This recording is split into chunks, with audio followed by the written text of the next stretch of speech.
Tribunal के बारे में इन्होंने कहा, रिजू जी ने, कि 2 थे, उन्होंने 1 बढ़ा दिया। 2013 में भी 3 ही थे, 2013 में भी 3 ही थे, 2013 में भी इस्लामिक स्कॉलर डोमेन एक्सपर्ट थे। बल्कि इन्होंने अभी कर दिया कि रिटायरिंग या सर्विंग, पहले हम लोगों ने सर्विंग जज को रखते थे। भ्रम में फैलाया जा रहा था कि वक्फ का ट्रिब्यूनल है, वक्फ कॉन्स्टिट्यूट करती है, लेकिन स्टेट गवर्नमेंट कॉन्स्टिट्यूट करता है, वक्फ बोर्ड नहीं कॉन्स्टिट्यूट करती है। ये भ्रम फैलाया जा रहा है। सर, इन्होंने एक नया प्रोविजन लाया, बोला कि सिर्फ मुसलमान दान कर सकता है, और दूसरी बात इन्होंने बोला कि 5 साल का प्रैक्टिसिंग होना। अब ये तो था पहले, जेपीसी को जाके आने के बाद अब ये कह रहे हैं कि उसको डेमोन्स्ट्रेट करना चाहिए। पहले तो प्रधानमंत्री कहते थे कि हम कपड़ों से पहचान लेते हैं, आप कैसा पहचानेंगे, हम कैसा डेमोन्स्ट्रेट करेंगे, कौन से कपड़े पहनना पड़ेगा, मैं टोपी पहन के जाऊं या दाढ़ी लगा के जाऊं, या कोई मेरे घर में सीसीटीवी कैमरा लगा के देखेगा मैं नमाज पढ़ रहा हूं या नहीं पढ़ रहा हूं, मस्जिदों में सीसीटीवी कैमरा लगाएगा, या और कोई तरीका होगा कि 5 साल प्रैक्टिसिंग मुस्लिम है या नहीं पता करने के लिए, या नहीं कोई। रिजू जी से मैं पूछना चाह रहा हूं, क्या एक दूसरा डिपार्टमेंट खोलेंगे कि ये आइडेंटिफाई करने के लिए प्रैक्टिसिंग मुस्लिम है या नहीं, और वो जो सर्टिफिकेट देंगे उस पे भी मोदी जी का ठप्पा रहेगा कि ये मुसलमान है या नहीं करके बोल के।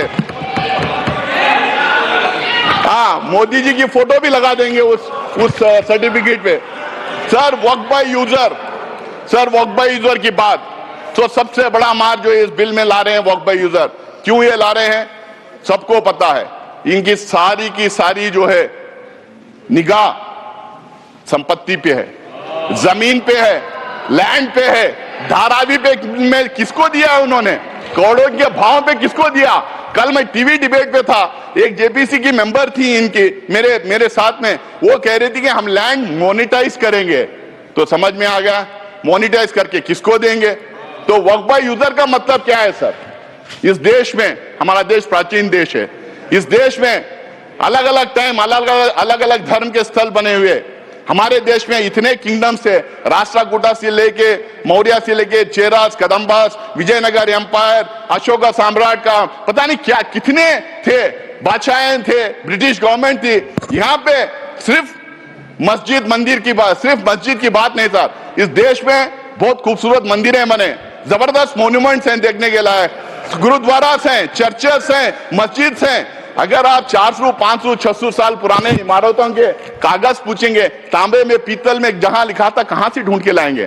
उसका प्रूफ सिर्फ ये है, ये हर समुदाय के लिए सही है कि those properties, those institutions exist even today and they are in long usage. That is the proof of that being in waqf. There is waqf by user, there is temple by user, there is gurudwara by user, there is church by user, there is mata by user, there is so many religious institution by user. किसका किसका proof मांगेंगे। जब हमने बोला तो ये बोले कि हम प्रोस्पेक्टिवली अब ये करेंगे, रेट्रोस्पेक्टिवली नहीं देखेंगे। भाई जो रजिस्टर्ड नहीं है वक्फ बाय यूजर, अगर 200-300 साल पुरानी है तो उसको कैसा मानेंगे आप ये कह रहे हैं कि और दूसरा उसमें ये बोल रहे हैं कि डिस्प्यूटेड है। तो मैं प्लेसेस ऑफ वर्शिप एक्ट की बात कर रहा था, अगर डिस्प्यूटेड है, गवर्नमेंट है, तो फिर हम नहीं करेंगे।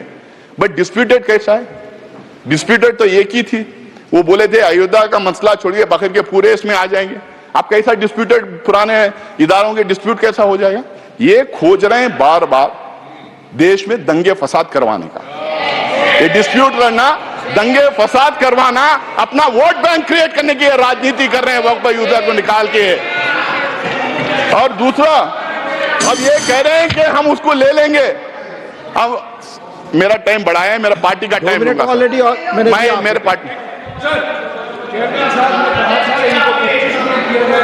हमारे पार्टी का समय बाकी है, इनको 25 मिनट दीजिएगा। और उससे ज्यादा साहब ने कहा था। प्लीज तो सर अब एक बोल 25 मिनट क्या 30 मिनट समय यहाँ 20 मिनट लिखा हुआ है। देखो साहब, मैं 20 मिनट रात के 2:30 कृपया समय देखिए। मैं ऑलरेडी माननीय एलओपी ऑलरेडी बोलने से अतिरिक्त समय दिया मैंने। प्लीज अब मैं ले रहा हूं सर। अब बोल सर दूसरा, सर आप ये कह रहे हैं कि वक्फ बाय यूजर ऐसा ही रहेगा जो रजिस्टर्ड है, आज दूसरी तरफ कह रहे हैं कि पोर्टल हम नया ला रहे हैं और उस पोर्टल में हर एक वक्फ को फिर दोबारा रजिस्टर करना पड़ेगा।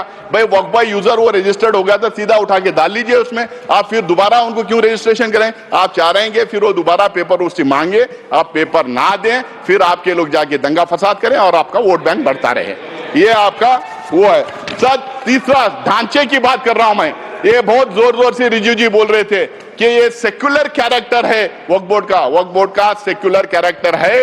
वक्फ बोर्ड सिर्फ एडमिनिस्ट्रेशन और गवर्नेंस नहीं देखती है, वक्फ बोर्ड रिलीजियस अफेयर्स में भी दखलंदाज करती है, रिलीजियस अफेयर्स भी देखती है।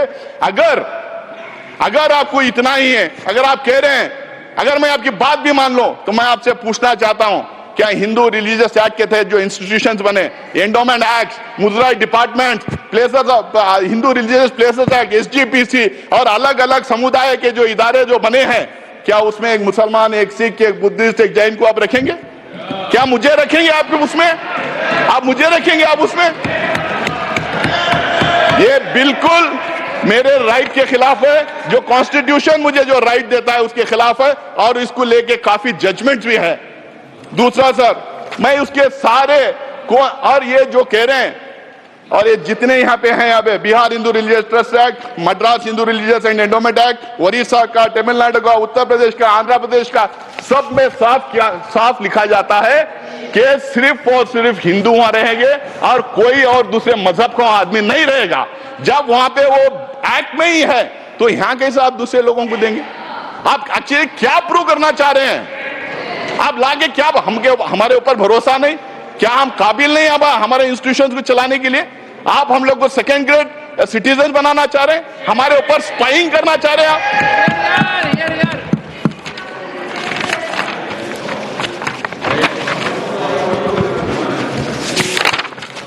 सर सीईओ को लाने की बात थी कि मुस्लिम सीईओ नहीं रहेगा, दूसरा आएगा। वहां पे भी मैं तमिलनाडु, तेलंगाना, आंध्र प्रदेश के मैं एक्ट बताता हूं, वहां पे भी यह कहा गया कि sir finally sir please finally नहीं सर, मैं अब थोड़ा टाइम लूंगा, खत्म करें। नहीं फाइनली अब 25 मिनट हो गए sir, finally sir, finally please do not take sir नहीं फाइनली 3-4 इश्यूज के बारे में बोलूंगा सर।